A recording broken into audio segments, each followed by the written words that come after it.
Safe ഇങ്ങനെ ഇതുവഴി നടക്കുമ്പോൾ ഞാൻ ഒരാളെ കണ്ടു.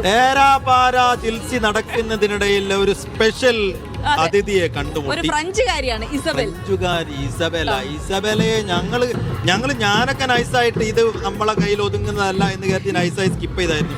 പക്ഷെ ജിൽസി പിടിച്ചു. കാരണം നമ്മുടെ കയ്യിൽ സാധനം ഉണ്ടല്ലോ ജിൽസിയുടെ കയ്യിൽ. അല്ല എന്തൊക്കെയോ പറഞ്ഞു. അപ്പൊ അവർക്ക് എന്തായാലും അവര് പറഞ്ഞത് എനിക്ക് മനസ്സിലായത് അവര് കലോത്സവ വേദിയിൽ വന്നു. അവർക്ക് ഒരുപാട് ഇഷ്ടമായി. പ്രത്യേകിച്ച് നമ്മുടെ കുട്ടികളുടെ മേക്കപ്പ്, കോസ്റ്റ്യൂം, അതിനെ പറ്റിയൊക്കെ അവര് ഭയങ്കര അത്ഭുതത്തോടെ ഇന്റർവ്യൂ നടക്കുന്ന സമയത്ത് ഇസബെല എന്താണ് പറഞ്ഞതെന്ന് ജിൽസിക്ക് മനസ്സിലായിട്ടില്ല. പിന്നെ ഞാൻ പറഞ്ഞു കൊടുക്കുകയാണ് ചെയ്തത്. അതാണ് ഇത്രയും നേരം വിശദീകരിച്ചത്. എന്തായാലും ഇസബെലയുമായി ജിൽസി ഒന്ന് സംസാരിച്ചിരുന്നു. അതൊന്ന് കാണാം. കലോത്സവ വേദിയിൽ നമ്മൾ നിറയെ ആളുകളെ കാണാറുണ്ട്. പല പല ജില്ലകളിൽ നിന്നെത്തിയ ആളുകൾ, പല സംസ്ഥാനങ്ങളിൽ നിന്നെത്തിയ ആളുകൾ പോലുണ്ട്. എന്നാൽ ഇത് അതിർത്തിയൊക്കെ കടന്നുകൊണ്ട് ഒരാളിന്ന് കലോത്സവം കാണാൻ എത്തിയിട്ടുണ്ട്. ഒരാളല്ല, ആക്ച്വലി രണ്ടുപേരുണ്ട്. ഇസബെലാണ് എൻ്റെ കൂടെ ഉള്ളത്. ഇസബെൽ വന്നിരിക്കുന്നത് ഫ്രാൻസിൽ നിന്നാണ്. അങ്ങനെ ഇസബെൽ ഇങ്ങനെ കറങ്ങി നടന്ന് കാണുന്നതിനിടയിലാണ് നമ്മുടെ പിടി വീണത്. അപ്പോൾ ചോദിക്കാം, എന്താണ് കേരളത്തിൽ ഇഷ്ടപ്പെട്ടത്, കലോത്സവം ആസ്വദിക്കുന്നുണ്ടോ എന്നൊക്കെ. Isabel, welcome. And how did you know about this youth festival?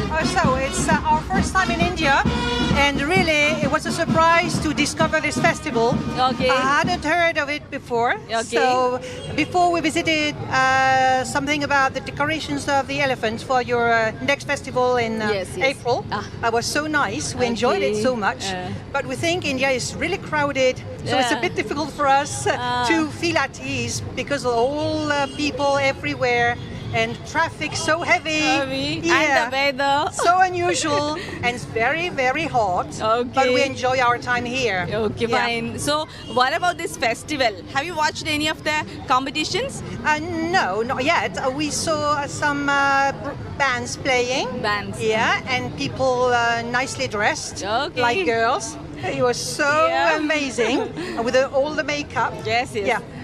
Yeah. And the dances are very special. They're classic dances. Really, actually. I think we're gonna soon watch a show concerning certain dances with, you say, puppets, sort of puppets. Puppets. Yeah, that's puppet it. show. Yeah. You really feeling it? Yes. അപ്പോൾ നമ്മൾ ഇനി വീണ്ടും കലോത്സവ വേദിയിലേക്കോ മത്സരങ്ങളിലേക്കോ അല്ല, ഇസബെലയെ കുറിച്ച് ഒന്നുകൂടെ പറയട്ടെ. എന്താ പറയാനുള്ളത്? എന്തായാലും ഇസബെലക്ക് ജിൽസി ഒരുപാട് ഇഷ്ടമായി. ഇസബെല ജിൽസിയോട് ചോദിച്ചു, ഫ്രാൻസിലേക്ക് പോയിരുന്നു എന്ന് ചോദിച്ചു. ഇപ്പം തന്നെ പുറപ്പെടാനിരിക്കുന്നത്. പക്ഷെ ഞങ്ങൾ പറഞ്ഞു, പക്ഷെ വേറൊരു കാര്യമുണ്ട് ജിൽസി, നമുക്കിപ്പോൾ ഏഷ്യയിലെ ഏറ്റവും വലിയ കലോത്സവം എന്ന് നമുക്ക് പറയുമ്പോൾ നമുക്ക് അഭിമാനത്തോടു കൂടി ലോകത്തിന് മുന്നിൽ വെക്കാനുള്ള ഒരു കലോത്സവം. അല്ല, അവർക്ക് തന്നെ അത്ഭുതം ഇത്രയും ഐറ്റം വേദിയിലെത്തുന്നു എന്നുള്ളതും. കാരണം അത്രയും ആൾക്കൂട്ടം, 15,000-ലധികം മത്സരാർത്ഥികൾ വരുന്നതും ഇത്രയും വലിയ ആരവങ്ങളൊക്കെ കണ്ടപ്പോൾ അവർക്ക് ശരിക്കും വിസ്മയമായി. തീർച്ചയായിട്ടും അവർ ആ ഒരു അനുഭവമൊക്കെ പറയുകയും ചെയ്തു. ആദ്യമായിട്ടാണ് അവരിവിടെ എത്തിപ്പെടുന്നത്. അതിന്റെ ഒരു വണ്ടർലാ എത്തിയ പോലെ ഉണ്ടായിരുന്നു. യെസ്. അപ്പോൾ നമുക്ക് ഇനി മറ്റൊരു റിപ്പോർട്ടിലേക്ക് പോകാം. ഈ കലോത്സവ വേദിയിൽ എത്തുന്ന ഓരോ ആളുകൾക്കും ഓരോ കഥ പറയാനുണ്ട്.